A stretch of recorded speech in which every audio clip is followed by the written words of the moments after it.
Ready જ છે.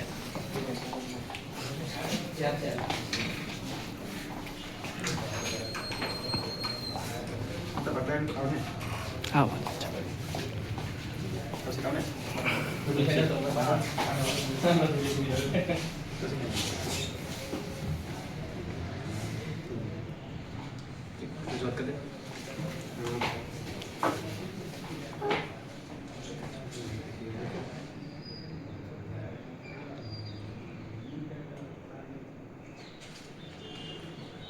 અમારી રજૂઆત એ છે કે જે છોટાઉદેપુર જિલ્લામાં હથિયારો પર જે પ્રતિબંધ માટે જાહેરનામું બહાર પાડવામાં આવ્યા છે, તો એ જાહેરનામું જે બહાર પાડવામાં આવ્યા છે એ જાહેરનામાથી અમારી જે પરંપરાગત જે સંસ્કૃતિ છે ને એમાં ખલેલ પહોંચે છે.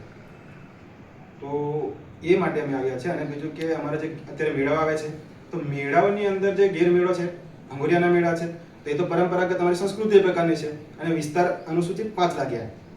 તો એમાં આ રીતે જાહેરનામું પડે નહીં. અને આ જે આવેદનપત્ર આપીએ છીએ અમે આગલા વર્ષે પણ આપેલું, કેમ કે અમારી સંસ્કૃતિ સાથે દખલગીરી સરકાર ના કરે એના માટે આપેલું. તો પણ આ વર્ષે નવો નિર્ણય લેવામાં આવ્યો પાછો. એની તારીખ નક્કી કરે કોણ? એ લોકો નક્કી કરશે, કેમ કે અનુસૂચિત 5 વિસ્તાર લાગે છે તો લોકો નક્કી કરવી જોઈએ. અને એ પરંપરાગત છે, એ વર્ષોથી પ્રાચીન સમયથી ચાલી આવેલી વસ્તુ છે. તો એમાં કોઈ તંત્ર, વહીવટી વિભાગ કે સરકાર એમાં દખલગીરી નહીં કરશે.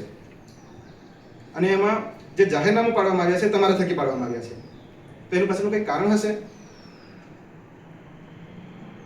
એ કારણ આપ સાહેબ શ્રી જણાવશો? એટલે લેખિતમાં વસ્તુ એમાં કેવું, પોલીસમાંથી આવે એ પ્રમાણે પણ કાયદો અને વ્યવસ્થા જાળવવાની જવાબદારી અમારી. કેમ કે અનુસૂચિત 5 વિસ્તારમાં સાહેબ સંસદ પણ એની સંસ્કૃતિને ખલેલ પહોંચે ને ત્યારે કાયદો નથી બહાર પાડી શકતી. તો પછી એમાં ઠીક છે, આપની આ રજૂઆત છે અને સરકારને મોકલી આપીશું. સરકારને મોકલવાની વાત નહીં સાહેબ અમે કહેતા, કેમ કે તમે બે વખતે પણ એ જ જવાબ તમે આપેલો.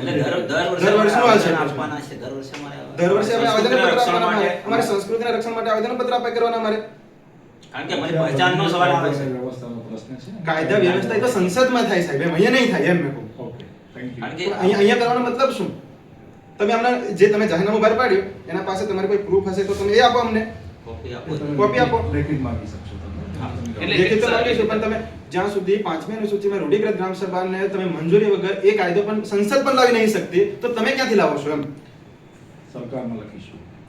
કારણ કે આમાં દર વખતે અમારે દર વખતે અમારે આવેદનપત્ર આપવાના અને થાય છે. અમારા મેળાની કે અમારો તહેવારો શરૂ થાય તે વખતે તો વહીવટી એના કોઈ પહેલા દખલગીરી આવેદનપત્ર નહીં બહાર જોઈએ. પડી અને જાય છે. અમારા બંધારણમાં પણ લખેલું છે કે આદિવાસી વિસ્તારમાં, અનુસૂચિત 5 વિસ્તારમાં ગવર્મેન્ટને કોઈ કાયદા કાનૂન વહીવટ કે લાગુ પડતા નથી. આ તમારા રીત રિવાજ સંસ્કૃતિ પ્રમાણે પણ લખી શકો છો. ના ના, પણ જાહેરનામા તમે બહાર પાડ્યા છે ને સાહેબ? હા, અમે પાડીશું. કારણ કે એટલે પણ તમે પાડ્યા કેમ એમ પૂછ્યું એમ તમને? ખાલી કોઈ કારણ હશે, કોઈ કેવું હશે કે કંઈ થયું હશે? વ્યવસ્થા માટે પોલીસ પણ તરફથી કાયદા આવે વ્યવસ્થા એ તો વર્ષોથી ચાલે છે ને. સંસદનું કામ છે ને. કારણ કે અમારા મેળામાં એ તો વર્ષોથી ચાલુ ઢોલ છે. નગારા વાળે કૂદે છે, બધા ડ્રેસ બદલીને ઢોલ કૂદે નગારા છે. તમે બંધ કરી દઈએ, ઢોલ નગારા બંધ કરી દઈએ એવું લાગે છે. જે પ્રમાણે આવે એ પ્રમાણે અમે પાડીશું. ના, ના, એવું નહીં. પણ જાહેર- ના, અને જો તમારે મદદ કરવી હોય તો કરી શકો છો.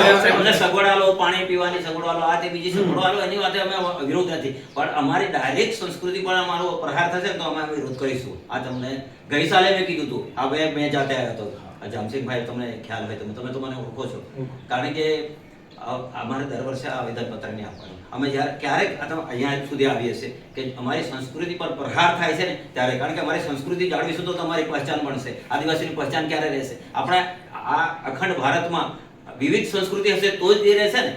કારણ કે આ બધી વસ્તુ જાણો. તમે જુઓ આદિવાસી કેટલા ફ્રીલી નાચે છે, કૂદે છે. તમે આજે જળવાઈ હોય સંસ્કૃતિ તો આદિવાસી અને પર્ટિક્યુલર રાઠવા સંસ્કૃતિ, પીઠોરા દેવ, અમારા આ બધાને અમારે જાળવાના છે, એને હાંચવાના છે. આટલી મસ્ત સંસ્કૃતિને જાળવાનું એ અમારી ફરજ પડે છે. અમે તો એમાં એનું લોહી છે એટલે અમે આ રક્ષણ કરીએ છીએ. અને પીઠોરાનું અપમાન કરીએ. ચિત્ર કહીને પીઠોરો અમારો દેવ છે. તમે વાત કરો. પીઠોરો, બાપો પીઠોરો અમારો દેવ છે, એને ચિત્ર કહીને અપમાન કરે છે.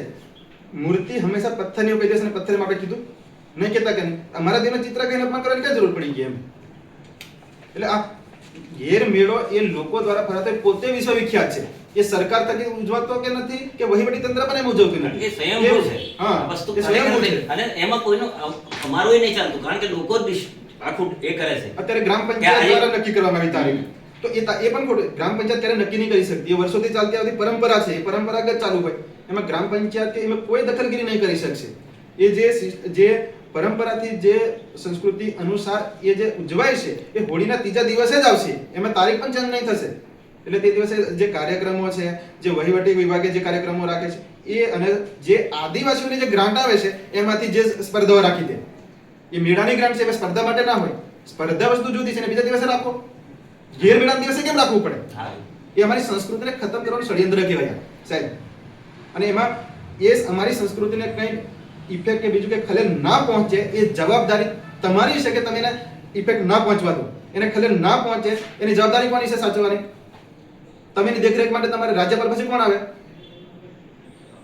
તમારું જે રાજ્યપાલ પછી અમારી સંસ્કૃતિમાં દર વર્ષે અમારે આ થાય છે. આવા જાહેરનામાની જરૂર નથી અમારે. હમ. આવેદન પણ અમે અને આ જાહેરનામું તમારું છે સાહેબ. કારણ કે અમે અને એ જાહેરનામું અમારી સંસ્કૃતિને વિરોધમાં તમે બહાર પાડ્યું છે.